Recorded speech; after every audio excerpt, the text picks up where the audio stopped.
What is going on, everybody? Welcome. My name is Chris, aka RumblePack92, and you are watching the Shared Screens podcast, the show that we made to hang out and talk to each other because we're all so busy that we don't get to do that anymore. This is 100%. scheduled hangout time. It's mandatory fun. That we just force on other people. Yeah, absolutely. Sometimes. Like, you're gonna get on this fucking show. You're gonna come hang out with me. We're gonna make it happen. We don't make money off of this, but I just demonetized any chance of getting that, and I apologize for that. Joining me today is Jordan Thieve and Austin Ernst. How are you boys doing today? Great. I'm tired. I'm feeling better. Yeah, Austin's great. Great. Well, here's the thing. I was like really sick for a while, so now I'm feeling so much better. So here we go. Yay! I went to and from Washington, D.C. this weekend, so there was just a lot of driving in my Like, for weekend. fun?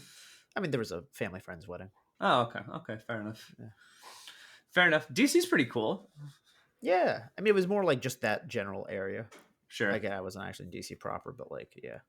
That's fine. That's fair enough. I went to DC for the first time a few years back because my dad was actually working there, and I was kind of astonished to learn that Washington DC is actually just kind of like three separate cities all like mashed together. Uh-huh. Like the way everything is like zoned out and ordinanced is really, really strange and interesting, and I don't know, I thought it was pretty cool. Shout out to walkable cities, by the way. Washington D.C., very walkable city. A lot of bus transit type of stuff. A lot of train like underground trains and shit. Sure. Subway. That's the word for it. God. I that thing. I hate to bring this up on the podcast, but like my audio line, I know it's always misleading when we're actually recording, but it's like I see it. Does it look weird to anyone else? Okay. No. Because I've never seen it do it where it's just getting big, like the whole thing, instead of like shooting up. That happens to me. Okay. Sorry. I just want to make sure. You're chilling, bro. I'm down to peel the curtain back a bit. We use a program called Zencastr to record our stuff, which is really nice because we don't have to essentially like go in and manage that ourselves. Zencastr kind of does all of that for us, and it also like cloud service hosts everything. So even if somebody that is editing the podcast isn't on the cast, they can go and they can grab the recordings and do all that. But also sometimes Zencastr just doesn't work, and there's a lot of like weird things to where I think the last like Pokemon one we did, I was talking with Alec and I was like, Al, I don't see my audio like showing up at all. He's like, oh, I see it on mine. I was like, cool. I guess it's just not gonna. I'll just never know if my audio cuts out at all. Like one of you. Flag me. Yeah. Sometimes it just goes, you know what? Zencast these nuts in your mouth. Like, it just decides to fuck with you. It hates Chance. I was about to say it also just doesn't work for Chance ever. If Chance is on something, we have to go back to using OBS. Mm-hmm. The old-fashioned way, you know, like our founding like cavemen, bro. Which honestly, this is how cavemen recorded their podcasts. I kind of like that just because it keeps us like in the loop of using that just in case we have to for something happens. Because like we said, Zencastr doesn't always work. It's nice when it works, and OBS is good for like reaction stuff. Like totally agree. Yep. Shout out to OBS. Really, I think still the thing that is the coolest about OBS to me is that it's this fully featured thing. It's really similar to an Android phone in that it's basic but customizable. Like there's a lot that you can do to play around with it. I mean, some of the biggest names in the like the streaming and tech industry like used OBS, right? And it's 100% absolutely free. Like you don't have to pay a cent to use like the most powerful like streaming service like out there, and that's kind of nuts to me. Yeah, fair point. So shout out to people giving away resources for free so that poor people like me can have fun. Totally agree. I miss like fiddle. Like, I occasionally do miss like fiddling around and learning OBS. Like every time I stream like once a year, and I feel like every time I do it, I'm like, okay, it's kind of like riding a bike. Like I remember the basics, but like when like I do start to do it more consistently randomly, I'm like, oh, now I do remember how to like put in widgets and all that stuff. But I also was like big on the slobs train for a while, more than OBS proper. I had somebody describe like Streamlabs OBS versus regular OBS as like it's Android versus Apple, right? Where Streamlabs is easier to use and like maneuver around and has an easier to understand UI, but it's also like less feature rich. There's you're much more limited in what you can do with Slobs. But I mean, it's great. It's great when you're starting out. Like I use Streamlabs at when I first started streaming because it was essentially just like plug in your Twitch stream key, add a couple assets, and you're good to go. You know, Yeah.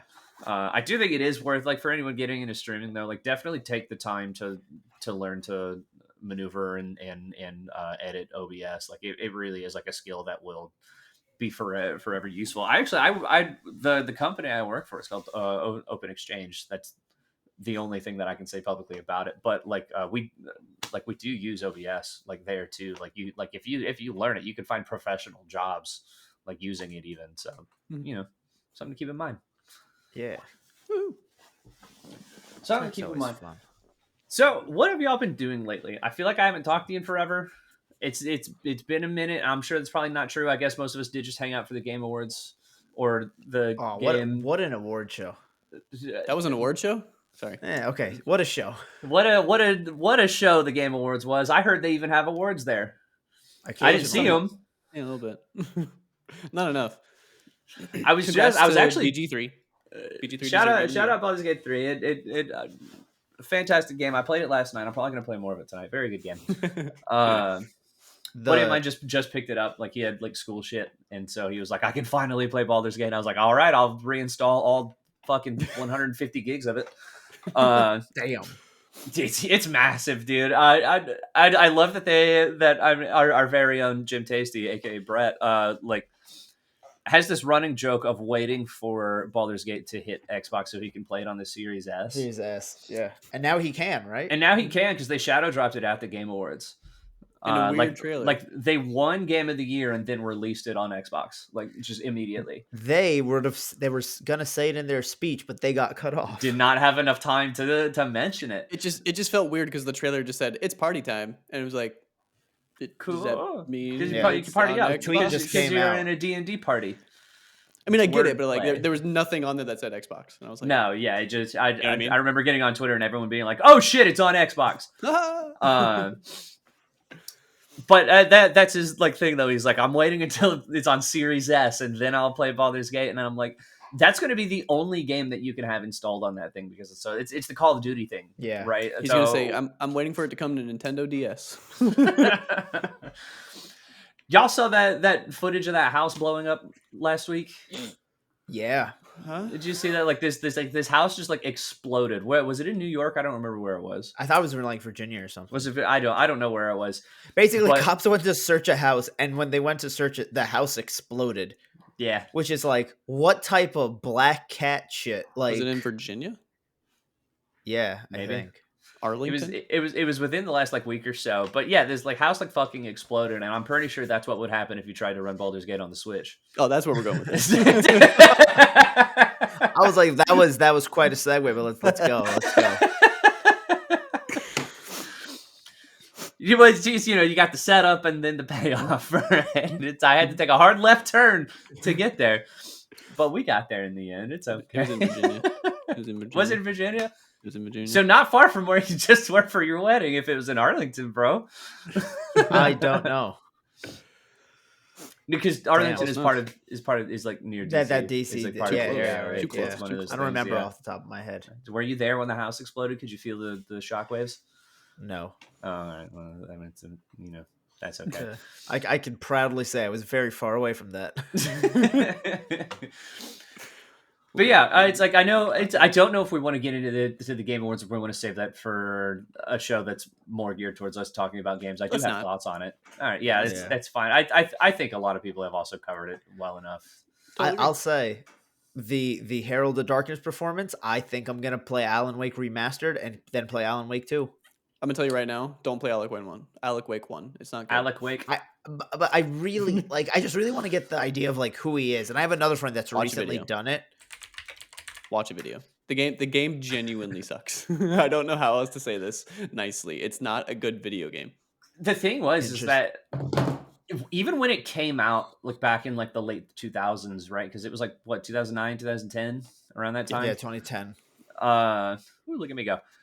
Like even when it came out, like it got a lot of praise for its story and writing, but the gameplay was not great. Even then, and bad, 20 years ago.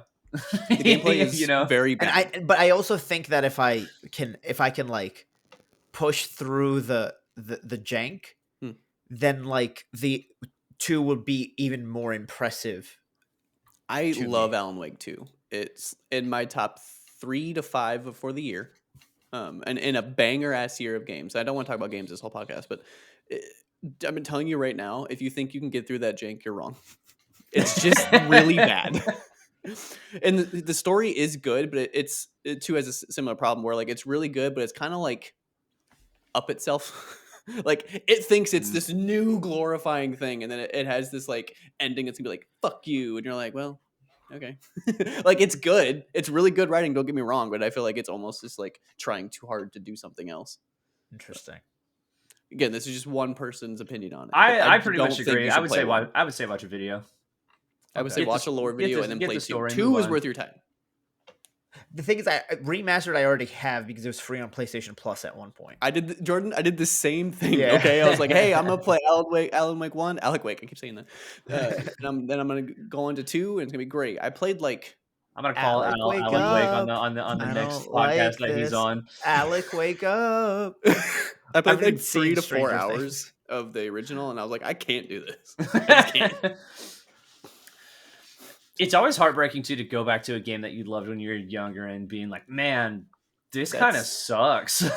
That's me with like Oblivion, and it's not even Yeah. that like it's Oblivion's rough around the unplayable. corners. I just know it takes like 10 hours to even like get situated. I'm like, "God Oblivion's damn pretty it." rough around the edges, but also it still feels like I could play Starfield and be like, hey, this kind of feels like Oblivion. Yep, I'm with you.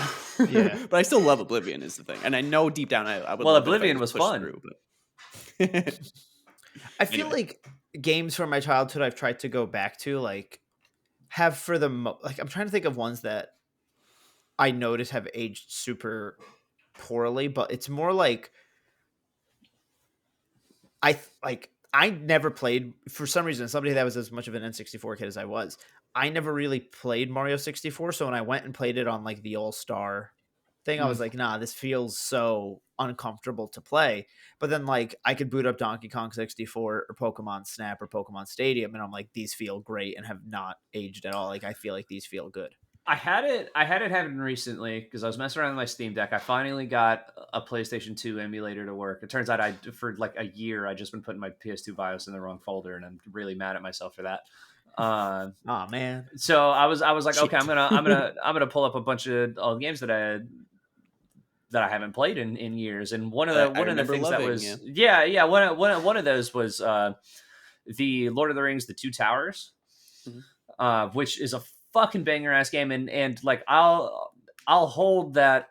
I don't think it's a bad game. This probably isn't the best example I could give for this. I don't think it's a bad game, but I definitely got in and I was like, it's rough. I was like, I don't remember it feeling this loose. There's not a lot of like feedback from when you're actually like hitting enemies or anything, and I was like, man, I remember this feeling a little more meaty as a kid. Yeah. That's a big But, reason like, why I don't rad game, go though. back to games. Not that because I have exceptions. Like Fallout 3 feels old when I play it again, but I love that game, so I don't care. But there's a lot of games that I don't play again. One, because I want to like get to the new stuff, but 2, I'm just like, like I can never play this game for the first time again, and it pains me sometimes. So So one of the first things I did when I got my Steam Deck was put Neversoft Spider-Man on it, and that one, for some reason, just the analog sticks weren't working, which is a issue with PS1 emulators sometimes, because like you have the version of the DualShock Yeah. without the joysticks and the one with, and so some emulators like it's weird to get analog sticks to work. But playing that game without analog sticks does feel horrible. But growing up, I played it with analog sticks, so I feel like I can't accurately compare it in like a modern sense because I haven't actually played it the way it should ideally be played. I'm gonna make a lot of people mad with this one too. So with the PS2, of course, I went and put Spider-Man 2 on my Steam Deck, and I gotta be 100% honest with you, game doesn't hold up, man. It is not I've been fun to saying that play. for a Listen, while. I thought you were about to say that the Neversoft one doesn't hold up, and I was going to argue with you on that, but no, I'll take that. I'll take that Spider-Man 2. Both are true. What are you talking about? I love the Neversoft game. There's no way it holds up. It doesn't There's hold no up, way. but I think it's like I feel like the you could Neversoft be one more does not for- hold up. I will absolutely. Do I I still feel love like- it I and feel like will there's- play it? Yeah, but like It's like more it's this forgiving different. because it's more it's not forgiving trying to I be open world. Well, and I also played it on the N64. Like I can give like N64, which was the a bit objectively worst more. version. Yeah, I can give it a bit more leeway. But like there's something about going back and playing like Spider-Man 2 where I was just like, no, this isn't fun. I don't like this at all. I don't know if You it's know. just like the modern Spider games have ruined that for me or what, but like it doesn't feel good to play at all. I feel like the best comparison I can make is like I could compare the movie tie-in games to like the Insomniac games. And Yeah. obviously the Insomniac games are like the S tier now. Everybody has to reach that. But to me, like the Neversoft one is like more comparable to Shattered Dimensions because it's more linear levels. And I understand that That I they're agree. not doing an open world Yeah. Spider-Man. That I agree. Okay. Something I noticed once, or actually pretty recently, Just one. is the original Pokemon Red and Blue versus like Fire Red Leaf Green. Mhm. I feel like the aesthetic of the Game Boy, especially with a lot of emulators that like do the black and white rather than the green filter on the Game Boy, and so you're also not getting the color. Hmm. That gives the Gen 1 games a like not a scarier vibe, but because it's in black and white, the vibe of like Yeah. you're a 10-year-old and you're on your own and the world is scary and kids are attacking you. Mhm. So different than like the like just having like the nature colors in like Yeah. Fire Red. I kind of agree. I kind of agree I with can that. see that. Like Yep. go back and like I think it's also like the more simplistic music plays into it. Like there's like a again spooky is the right word, but I guess like more macabre like vibe to like the original Gen 1 games. The Gen 1 games in particular, I think is so interesting because like it really wasn't until Gen 2 to where they kind of like had figured out their tone. Like figured out like sort of tone's the only word I can think of to describe it Sure. because like the tone of every game past Gen 2 is all very similar. It all matches, but there's those Gen 1s where they're still kind of trying to figure out like what the identity of the Pokemon world is. Mhm. To where there's just a lot of like weird stuff that kind of never happens again. That's within Gen 1. Like you have like people referencing the war and talking about like eating Pokemon and Pokemon dying and like all of this stuff. Like none of that stuff is ever brought up ever again. I want more of that. I want more of that. So- Give me more of that shit. There have been more references to Pokemon dying because even the anime touches on that sometimes. But like something I heard once, and I guess I might have to fact check this because like it's one of those like maybe it's a playground rumor, but that like the reason why like Arcanine's like Gen 1 Pokedex mentions like China, like the real world, and like they've moved away from that is like, and you see this with some of the tone in Gen 1 of like you have to go out and excuse me and discover more about Pokemon. It's like apparently the like Pokemon Bible, which is like a real term people use when they create an IP. Yeah. Like, Yes. excuse me, Shut up. is I like swear the to God. world's Bible. This guy, come on. But Any, apparently, like, any good company will have kind of like a lore Bible for Yeah. the thing that they're making. I have heard. I wish I could remember what game it was now that came out where they were like, yeah, we were just fine from the hip. We don't actually have like a big like lore reference or anything, and everyone was like, why? I can't remember Yeah. what it was now, and I'm sorry I brought it up. so apparently at first the vibe was supposed to be that Pokemon just showed up like the past couple years or so, and Right. they like, or maybe it was like the past like 40, 50 years, like Pokemon just like showed up, and people were like, what the fuck is going on? Wasn't That's it also from why space? I think like in the like original anime, you see like regular fish and like chicken, like references to Yeah. like chicken Yeah. too. I remember seeing like a random ass, like just like a crow. And I'm like, what? Well, I mean, Yeah. it's also like the thing of like they use a lot of regular like normal like our animals to describe Pokemon in the Like Pokédex. Pikachu Yeah, is, like like, the Pikachu mouse is the mouse Pokemon. I was like, do I've had this mice exact exist in Pokemon? Like I've had this exact thought. Chris. how did they get It's from like, A to B? Wait a minute. Yeah. And then I just think of like there are crows and then Murkrows show up. Did Murkrows just essentially, sorry, no They pun killed intended, all just of the other murk crows. all the original crows? I mean, if you need a crow Merc, you come to me. Come to Murkrow, me, I'm your alright. man. Come to me. The day of my daughter's wedding. Doesn't Murkrow evolve into like a mafia boss too? Is it Yeah, like Honchkrow, vibe? like the Like, big- is it like the Honchkrow like a head, big which is mafia? like which is like Head a honcho, head, yeah, the head honcho. honcho, yeah. I never understood that till right now. He's got like a real Godfather-esque like look to it. God, fuck. I mean, I guess Giovanni's just or Team Rocket is just the Pokemon mafia. I do want to try Yeah. and pivot away from video games, and you said the word God, so I'm using that as my awful segue. Oh, Has where are we anyone going? seen the new -1 Godzilla movie? No, but I've heard it's excellent I've heard it's like So have I. impeccable. I've never seen a Godzilla movie. I'm gonna be frank here, but like, because it's You're not missing too much. You 'cause kind it's of know done by, what like, you get. here's the thing: if you're gonna watch Godzilla, there's kind of two flavors for like modern Godzilla movies that you can go for, and neither of these you can really miss with. It just really, you got to go in knowing like this is the vibe that I want. So Godzilla minus one, which is the most recent one, Really low and budget, right? Like extremely low budget. not apparently less than extremely, 15. but I mean it's not a Hollywood budget, you know. Okay. But you have Godzilla minus one, which is also a spiritual successor to a movie that came out a few years ago called Shin Godzilla, where the idea is that it's this very serious, heavy like allegory for like how much we've fucked things up, right? But it is very much like, what if we made Godzilla a horror movie, like showing like how terrible and awful this thing is. So like if you want to go for like the more serious, like this is an absolute freak of nature whose only like reason to exist is to destroy everything, and there's nothing we can do about it. Then watch Shin Godzilla and Godzilla minus one. Like that's kind of what those movies are. On the other hand, you have like the 2016 Godzilla versus Kong. There's a new one coming out, I think, next year as well that looks rad. They're silly, over the top, like classic, like B tier Hollywood monster movie kind of vibe. Like really poor, but like high budget. Always, yeah, it's super high budget, really nice effects, really poor writing. There's always humans that you don't give a shit about when you just want to see monsters fight each other. Way too much time with the humans. Yeah, but like when the monsters fight each other, it's rad as shit. It's really cool. and so it's like neither of those things are related to each other outside of the fact that they have Godzilla. But like depending on the vibe that you want to go with, I enjoy all of those. I like Shin Godzilla a lot. I like the Kong Skull Island Godzilla X Kong. Like those are fun movies. I would never call that really like good cinema, but they're popcorn movies, and I like them for that. I will call them good cinema. Yeah, there's a shot in the most recent trailer of a glowing pink Godzilla sprinting next to King Kong, who's got like this giant metal hand, and I'm like, fuck yeah, like dude, let's go. Like he's never run before. Absolutely, it looks awesome.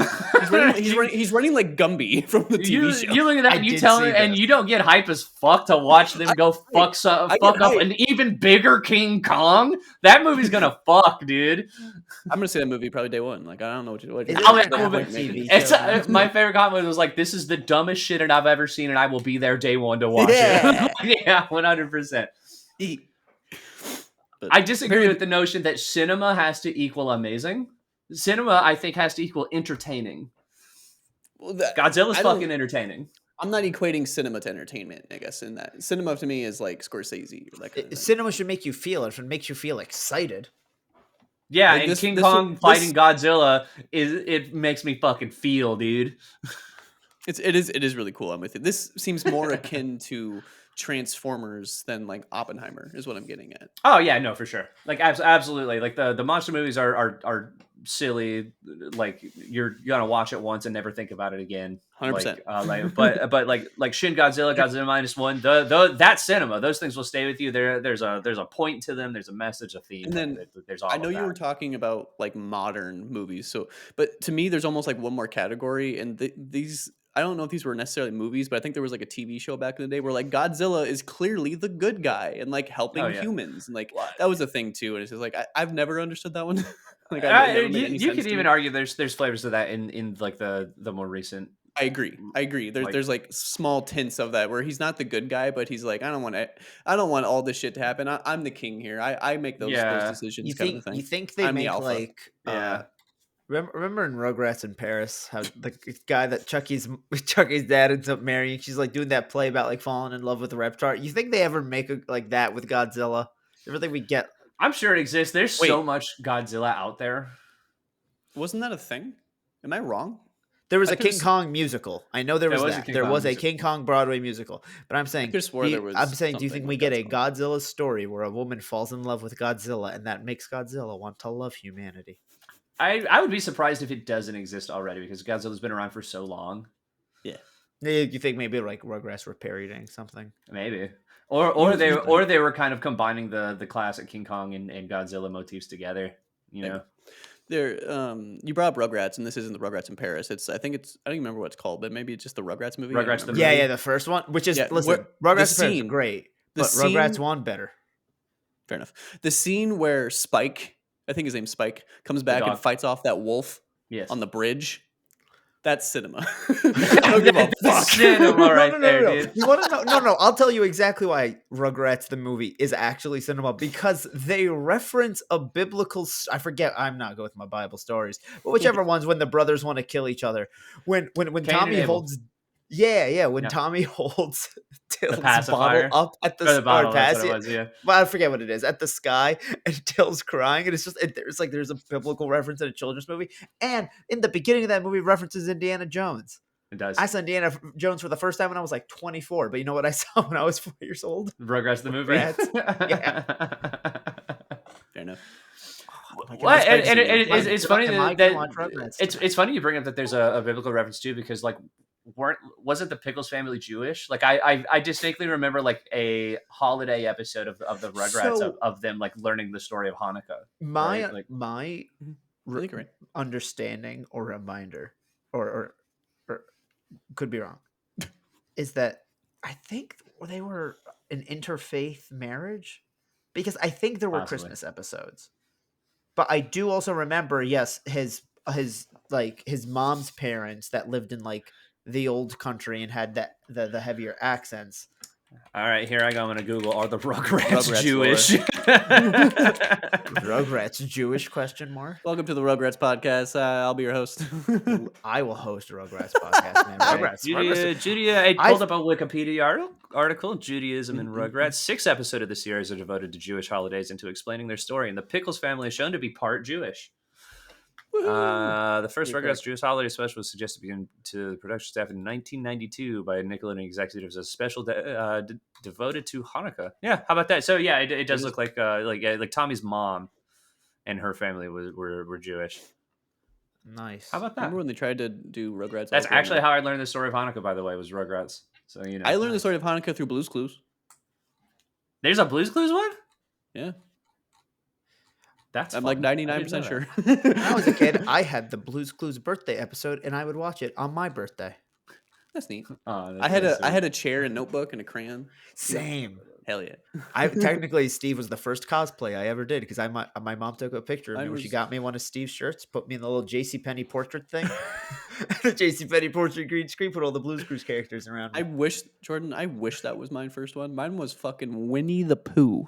Mine was, All mine was right? also Winnie the Pooh. Why are you saying that like it's a bad thing?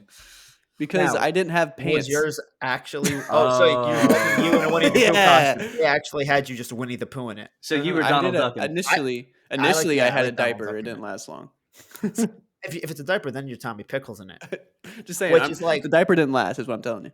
Full circle. Listen, when I'm me and my kid in the future, yeah, we're gonna be Tommy Pickles in it around the house. Pooh Bear, why not? Let's go the full frontal. Why not? I feel like you could have phrased that better. You know, there's a different way to approach that. This is Jordan we're talking about. I There you did go. just I just saw Steve Burns at a Comic-Con recently, like 2 weeks ago. Nice. And he was there. The Steve. That's I cool. didn't say anything to him. The He had a really long line, but like, you know, he was Of course. there. I thought that was neat. I was like, it was Nice. one of those he things. deserves the line. It's one of those things to where like getting into GalaxyCon Columbus was already like expensive enough, and then like in order to like go like meet a lot of like the celebrity guests and stuff that are there, you gotta like pay money for like photo and autograph and all that stuff. Mhm. And I was like, I'm fine with, you know, being in the same room as like these people that I enjoy Yay. creating. Like I see them, I waved at Alex Lee, who voices Luke in Street Fighter 6, right? Like that sort of thing is enough. I can go and see them, I can look at them, and like that's cool. And there were some cool people there. Fucking Daredevil and Kingpin. Chris Sabat was there, which was really cool. Wow. Nice. Shout out my boy Vegeta. And Piccolo, who's Piccolo too. Yeah, he's a lot.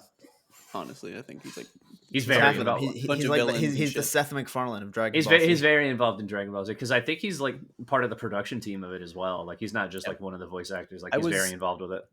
I was watching Pluto on Netflix while I was sick, which is really good. They're Pluto. out 8 hour long episodes. It's about like robots and humans coexisting in this plot to destroy the world. It's actually really, really good. Well, really Okay. well written and like choreographed for like hints and stuff of what's coming.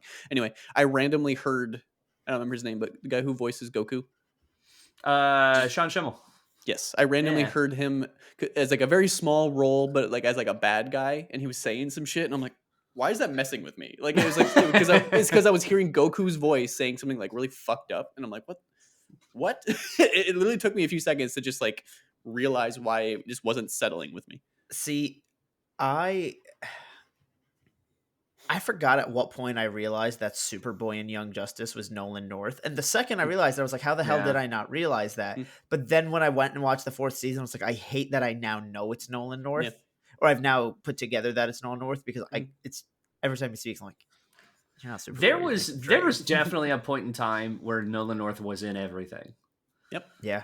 I'm And with you. it was like that early to mid like 2010s, like right before like Troy Baker exploded. Aaron talks to me about it because he was also at one point in a live action role in Pretty Little Liars, which I didn't Yes. watch, but she was in the demographic for He's it. done a decent amount of on-screen acting actually too, like in addition to voice Yeah. work.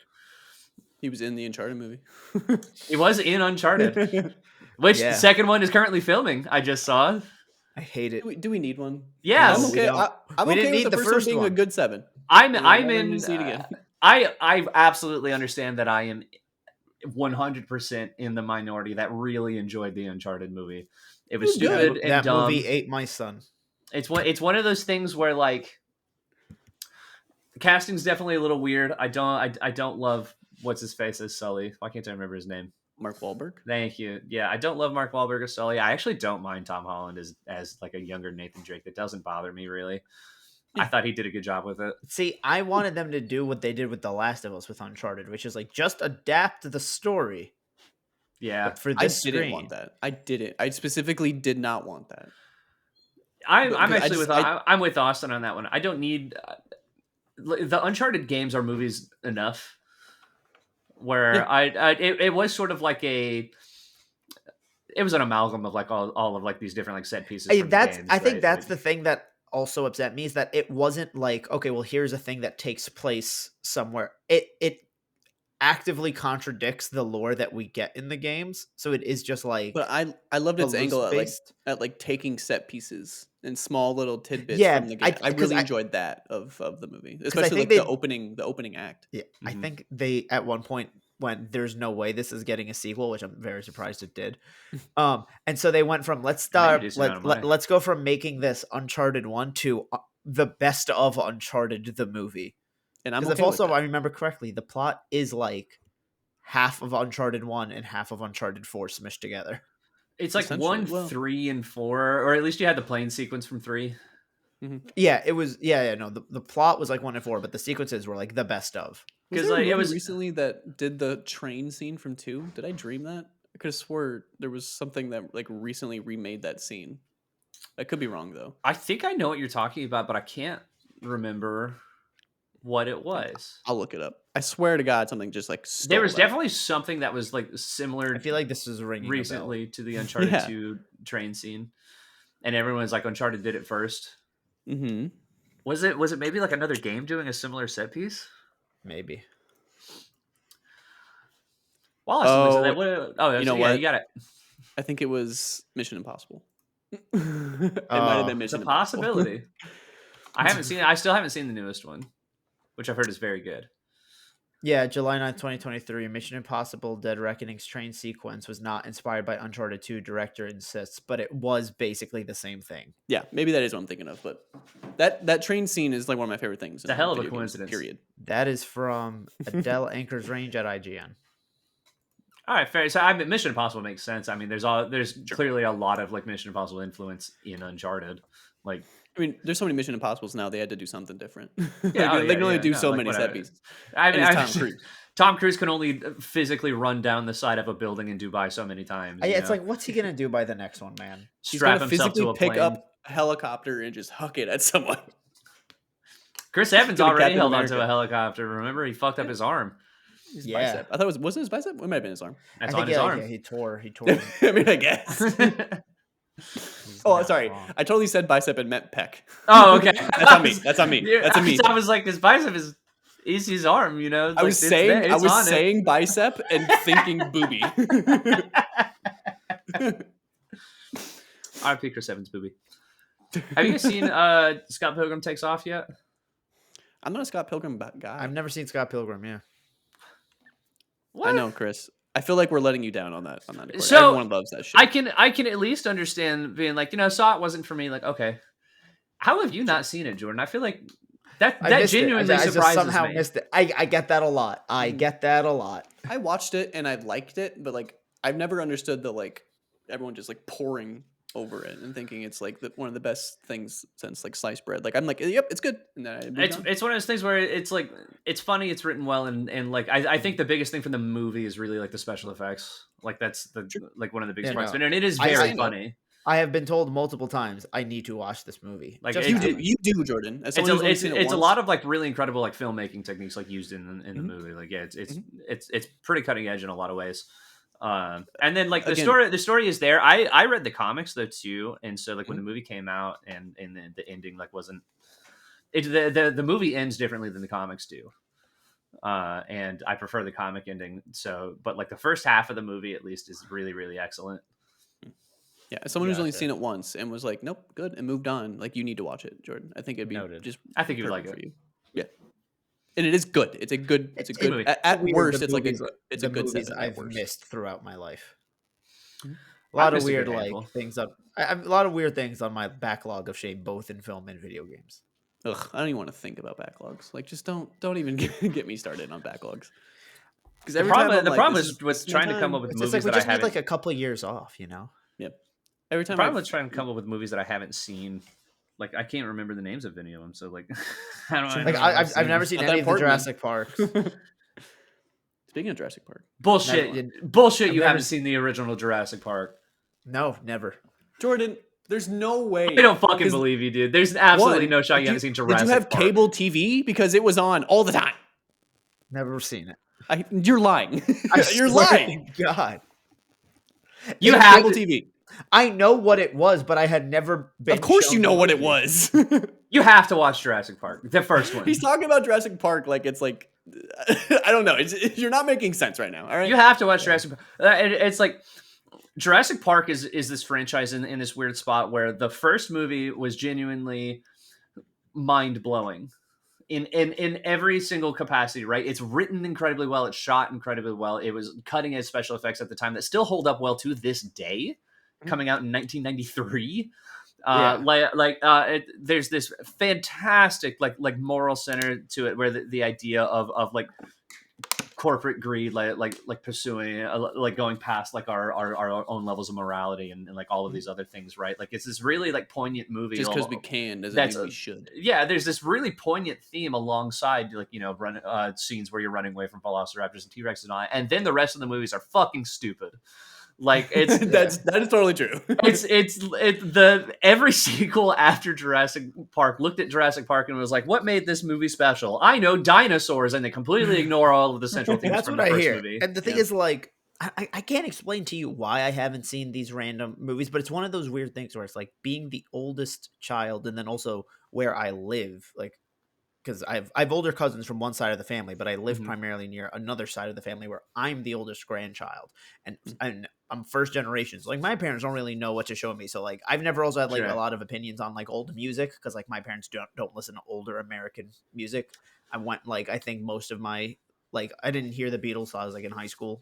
Well, that I can at least that I can identify with for a different reason because I grew up in like a really Christian household. So like a lot of like mainstream movies and music and stuff and TV shows like I missed until later. It's part of the reason why I just like am not super familiar with like most of hip hop as a genre because I was straight up not allowed to listen to a shit ton of it. The Grammys just put on like this like 50 years of hip hop celebration last night on TV, and I saw Khalif Adams tweet.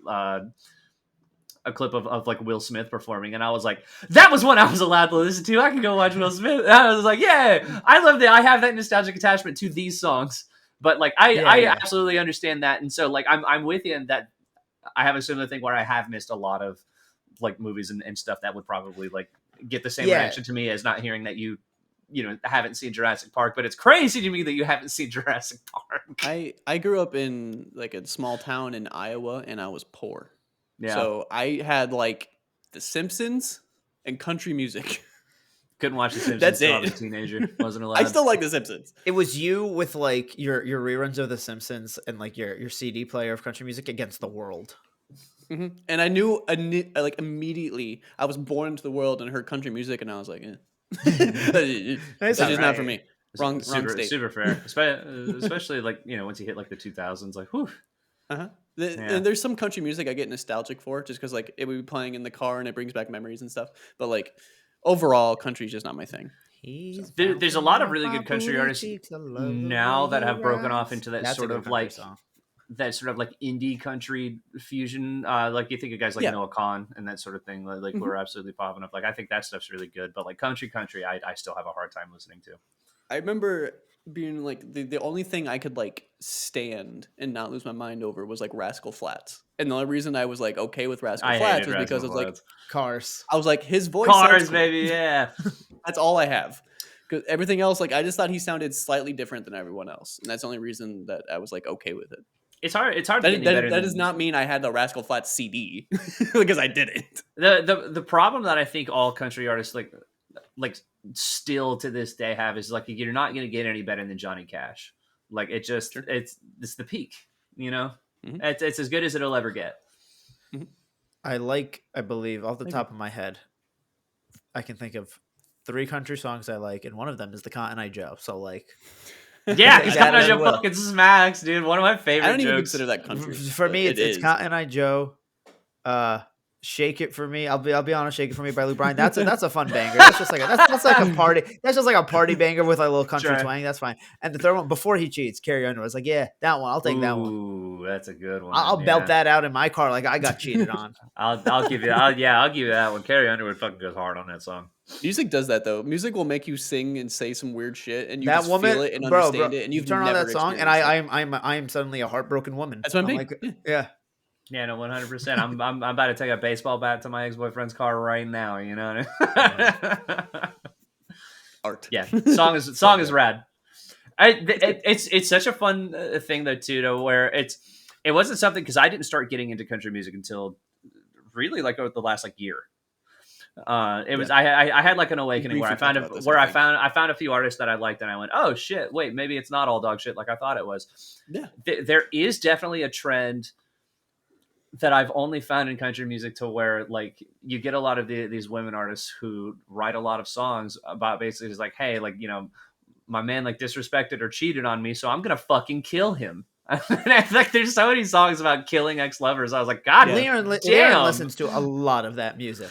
Holy this shit. is clearly a generalization, but like when males sing country music, it's like corn and whiskey and tractors, and then a female is like, "You wronged me." It's like, oh, Yeah, no, every I'm gonna time that's destroy just your kinda how car it is. because you wronged me, and it's what I'm just kind of blown away because like it's badass as shit, like absolutely, like where they're like, my man cheated on me, so I'm gonna fucking shoot him, and I'm like, okay, Here's the all thing. right, I'm on Here's the thing. board.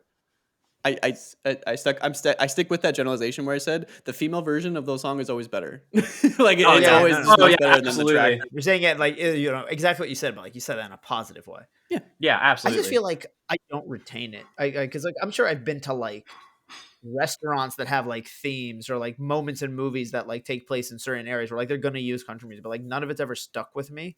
And then when like people are actively listening to it in the car and I hear it, I'm like, get this, like turn this the fuck off.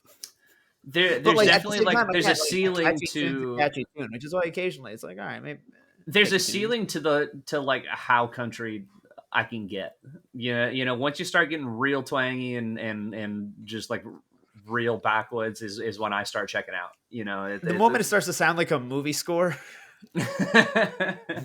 Like there Like, are times they where would I'm like, use it in a "Ugh, I don't know cartoon about to, like, that." He's like, I don't know emphasize. about this one, dude. Yeah. Some- Oh yeah, absolutely. Sometimes when they lean into that, like if that's the point of the song, I'm okay with it. But Sure. like sometimes there's just like they just cross the line where I'm like, okay, you're just this isn't Yeah, for no, me. no. I like to that point. I just saw a Ballad of Songbirds and Snakes, or Snakes and Songbirds, the new Hunger Games thing. I saw it Yeah, like a week or I'm two with you. ago. I'm following. And there's like I won't like get into like the deeper discussions, but like for a very obvious reason, they use a lot of bluegrass music Mhm, in sure. that movie. Bluegrass I can get into. Bluegrass Mhm. isn't And bad. yeah, like it's one of those things where it's like I understood it's for the movie, and I'm like, oh, I'm in the movie theater. I'm like, this isn't half bad, but like I'm not Yeah. like listening to it later Yeah. the way I am with like Herald of Darkness, which like I'm not even into that. Herald of Darkness, I think, got me because it was like I'm not thinking of it as like a heavy metal song. I'm like, this is a musical It theater is song not a because heavy I saw a metal lot song. of I'll tell you because that I'm like right now. this is musical theater right here. Sometimes, That- yeah, when like that is a rock song opera song. song choice for a specific scene in a movie sometimes just completely obliterates any of my music tastes. Like I would never listen to this Mhm. song, but it for this specific scene, I'm like, yep, perfect. See, I like songs that like you wouldn't think would be used in that way, Mhm. but like having somebody use it in that way. And I have a very weird specific one. I don't know why, but a cool fucking motorcycle chase. Like think of like that one from Final Fantasy VII Remake. Yeah. Okay. Don't just hear me out on this. They need somebody needs to make a movie where that type of motorcycle chase is set to the Rockefeller Stank. I can see it. I can see it. See, I want to can't- get I Chris can- on board here. I can't. I'm struggling. I can I'm see it. struggling to get there. It's gotta I be need a to. weird I movie, need to but go. I need to go I'm listen with to it you. again. I guess. Like I'm with you. Go look up that level and then put on that song. Rockefeller Escape by Fatboy Slim, right? Uh-huh. Okay. Yeah. Hold on. All right. Okay. There's just something about I'm gonna that listen to this beat while we go. and the dun, dun, dun, dun, dun, dun, dun, dun, dun. This is my Oh goal. yeah, by the end of this. I haven't listened to this in such a long time. Okay, no, I'm on board. All right, you Hell got it. yeah. I can It took see a it. second, but he's there. He's there. He's there. I had to Yeah. hear it again. I had to throw it back. I am kind of with you though, to where it's like it's not a song that I wouldn't listen to, but I do like when like a movie or a game takes a song that I wouldn't have expected to be there, and like Yep. a lot of times it gives it like a much more like emotional resonance. Like just Mhm. this morning, I was listening to Blood Upon the Snow by Hozier from God of War Ragnarok, Yeah. because it was snowing outside, and so I was like first one of the season. What up? And I was just kind of driving around, and it's like I just remembered finishing God of War Ragnarok, which is already like this crazy emotional video game, right? And then this song DLC starts comes playing out tomorrow. during the what's the word, the credits, and it just like I just remember like it shook me to my core. I was just like, this is such a cool sound, like to get like this like indie singer like singing over the top of an orchestra. I'm so sad that there isn't more music that sounds like that. It's so cool. Mhm. And if you in the audience know any music that sounds similar to Blood Upon the Snow, please send it to me. I'm dying to listen to more music that sounds like that. Flood his inbox. All right, flood him. Please just hit me up on Twitter. We have There's a just music also page on Discord. Like, please. Yeah. With the God of War I'm gonna theme, go listen to like it right now, 2018 and Ragnarok one, there's just something about the that I'm like, I feel the power It's- within me. It's like, not there, but it's close. It reminds me of like the Halo theme song, like and how that it's just different to me evokes. though. No, I'm Well, just the- saying in Well, they're in the both level, Gregorian chants, if that helps. in the Yeah. level of like, man, like this is just like the imagery in my brain from just like a few notes from this song is Mhm. crazy. You know Okay, what I fun- mean? Yeah, funny you say Gregorian chants, Chris, because like I grew up Orthodox Christian, which Okay. has a lot of chant. Like we don't call it singing in our choir; we do call Chants. it chanting because Yeah. it is more chanting. Me and my cousin went to a very, very, very old church when we were visiting Palestine, and we did start singing the Halo theme. And our moms thought we were like, "Oh, are they you guys chanting?" We're like, "No, this is the Halo theme." They're like, "Get out!" They're like, "You guys are embarrassing us. You guys are embarrassing us." Right now." Like, you know Literally, what? it's me because of the corner of this like 1,000 stores going. I can't even remember it right now, but it's like you know what it is. I know the Halo theme song. Yeah, I mean, Yeah.